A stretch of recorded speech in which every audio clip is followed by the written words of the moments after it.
In today's video, I'm going to teach you how to buy and register a domain at GoDaddy. Open your browser and head to GoDaddy's website. If you're taken to your dashboard, you're in the right place.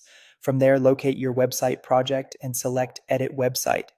This brings you into the site editor, which is where GoDaddy makes it easy to connect a custom domain directly to your site.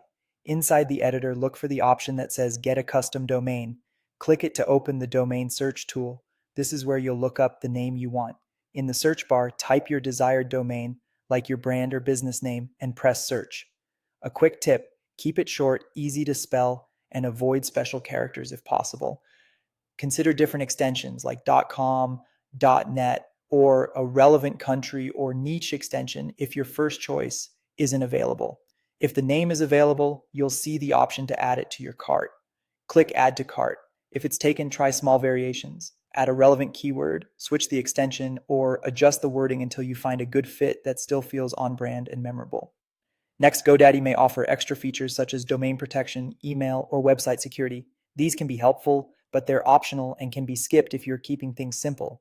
Domain protection helps hide your contact details in public records and can reduce spam, while professional email lets you use your new domain for email addresses. If you're unsure, you can always add them later. Proceed to checkout, where you'll enter your payment information and finalize the order.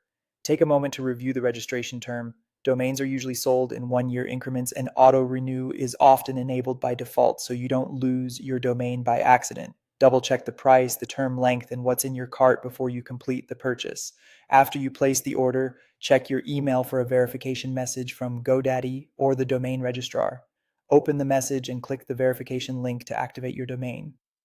This step is required to keep your domain live and compliant. If you don't see it, look in your spam or promotions folder. Once verified, your domain will begin connecting to your GoDaddy website. Changes can take a little time to propagate across the internet, often a few minutes, but it can be up to 24 hours. When it's done, visit your new domain in a browser to confirm everything is working and you're all set.